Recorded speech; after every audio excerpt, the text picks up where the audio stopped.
Hello everybody, welcome back to Screenstars and welcome to another PlayStation review. Today I'm taking a look at Capes on the PlayStation 5. Now what is Capes? Well, Capes is a turn-based strategy game with a superhero theme. You start off with an intro into the game where superhumans have been outlawed and there is a bad corporation called the Company that every time a new super turns up, they are sent out en masse to capture these supers, take them back for them to be experimented on, basically. So it's not safe to be a superhero in this world. And you start off in the game as three young superheroes who are recruited by a veteran, and it is your job to go out and clear the streets up, but at the same time recruit fresh supers into your ranks. Right, so what are my thoughts on Capes? Well, I was quite excited to play this. I mean, for a number of reasons. Number one, and the primary reason, is I love turn-based strategy games. For me, XCOM is the daddy. I've played a lot of them in my time, and I've reviewed a lot of them on this channel. They are amongst my favourite games to play. And we've had a bit of an influx this year so far of turn-based strategy games, and pretty decent ones at that. Fairly recently, we've had Classified France 44, which is a World War II based turn-based strategy game that I thought was pretty good. We had the King Arthur Knight's Tale one that came out previously to that, only just. That was pretty decent. And the recent Crown Wars Black Prince that just came out a couple of weeks ago that I put some gameplay up the other day on. So we've been spoilt, really, fans of turn-based strategy this year. And where does Capes sit in this? Well, the mechanics here are sound in regards to turn-based strategy. If you are a fan of it, it is definitely sound, but it comes up short in quite a few other areas, in my opinion. The story's fine. I don't mind the story at all. I think where the story lets itself down is the cutscenes and the voice acting. It's pretty dire dialogue, if I'm honest, and it doesn't really engage you in the story particularly well, and the voice acting is not what you would describe as top class. It's certainly fine, it's certainly passable, but it is not immersive, I suppose, is the best way to put it. And I think, again, where it kind of lets itself down, this game, is you can't create your own character and kind of create your own powers and that type of stuff. You just kind of let loose with these predetermined supers, with these predetermined powers, and they're not particularly I don't know, exciting, I suppose. I mean, you start off with these three main characters that you end up doing quite a few early missions with. One of them is like a defensive super. He can kind of cover himself in crystals, and he can kind of be a bit of a tank and draw fire to him and attacks to him, and he can take it. And you've got another one who can kind of flit around the map, transport around the map and use her abilities to kind of, land where she wants and attack, to teleport. And then you've got another one who's got like mind powers, telekinesis powers, who kind of floats around. He needs a wheelchair, but he can float himself around and kind of use his mental powers to kind of attack the enemies. So you start off with them early on, and then you've got to kind of go to these maps and take out the bad guys. And the mission structure is fairly basic, really. I mean, you've got campaign missions, and then you've got like essentially side missions. And sometimes you can't continue with the campaign until you've completed enough side missions. And they are really... The campaign missions is where you'll get the majority, obviously, of the story and the cutscenes and all that kind of stuff. But the side missions, you do get cutscenes and stuff. It's kind of, the side missions almost are connected to the supers in your team. So, there might be one mission where you've got to go and help a character that's connected to one of your supes, and then the next time it'll be a different character, or one of the side missions might be just rescuing someone that's being kind of attacked on the streets. They're varied enough, but not enough to kind of make it, I don't know, really engaging, I suppose. So what is the combat like then? Well, the combat is sound, as I've said. It's very, very sound gameplay. It's actually quite punishing, even on the easiest level. And you can start off on different levels with this game. You know, you've got your traditional easy, medium, hard sort of thing. Um, and I went in. Most games that I play, I go in at the easiest level so that I can learn the mechanics of the game, and then you can up the kind of difficulty at that point.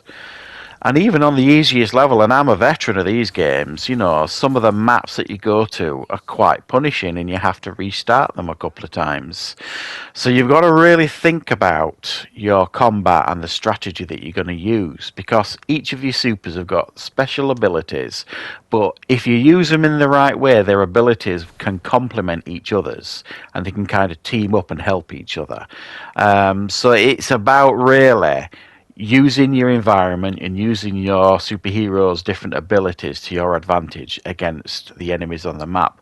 Because quite a lot of the time here, you're going to be outnumbered, and on some maps, vastly outnumbered. So it's about thinking. It's not about usually attacking them head on, because in the early stages of the game, you're not powerful enough to do that. You've got to be quite tactical and think about what you're doing. So if you're thinking on an easier level, you can just kind of breeze through these levels. You're mistaken, really, because it is still quite a challenge on that level. You can upgrade, obviously, your superheroes. You collect shards when you're out on missions, so they'll level up with mission experience, and then you'll collect like shards on missions. If you do certain things in missions, like use someone's ultimate ability once, or team up with another super a number of times, you'll collect these shards, and you need these shards to kind of level up your superhero's abilities and introduce new powers to kind of make them more and more powerful as the game goes on. Some of the missions that you go in as well are quite stealthy. You've got to really think about it, because some of the missions that you go into, it might just be one soup, so that kind of turns it into like a stealth mission rather than like a full-on tactical action mission. So you really do have to think about what you're doing with the stealth missions, because if you're spotted and they've got guns, you're not going to last very long at all. I think as well, where this kind of feels different to other turn-based action games, and what I mean by that is other turn-based action games, outside of the missions, it gives you other things to focus on, like developing your base, researching new weapons and materials and uniforms and all that kind of stuff. You don't really get that here. It is essentially mission. You go into a mission, whether it be a side mission, a campaign mission, you come out of that mission, then you end up basically upgrading your superheroes' skills and powers if you've got enough shards to do that. You can go in and have a look at the people you've unlocked already, sort of thing, and check them out. And then you go into the next mission, choose who it is, and then choose which superheroes that you want to enter into that mission.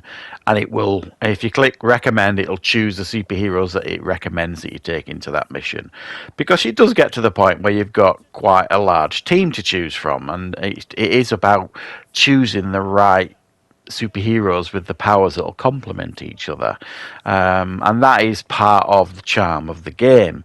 But beyond that, it doesn't offer a great deal else, this game, and it is just really mission, cutscene, upgrade your soups, mission, and it's just kind of rinse and repeat. There's no kind of catching your breath and upgrading this, that, and the other in your base, or doing research or that kind of stuff. There's nothing in between that, like you're getting classic turn-based stuff, like your XComs and even some of the others. Even the Crown Wars Black Prince one that has just come out. That's very, very in depth outside of the missions, as well as some of the others, like the Classified France 44. They've all got more to do outside of the missions than this one. So what essentially you've got here is a superhero-themed turn-based strategy game with powers that you'll recognise from more famous superheroes, pretty poor and cringy dialogue, and not overly interesting cutscenes. They try and be a little bit boys with it here and be a bit grown up. There's blood in it and there's swearing, so it's not made for kiddies or anything. They try to be a bit grown up about it, the game, and make it a bit more adult. But then you get to the cutscenes and it's all a bit cartoony, and the game looks a bit cartoony. It doesn't feel adult when you're playing it. It's quite a strange balance to have, really.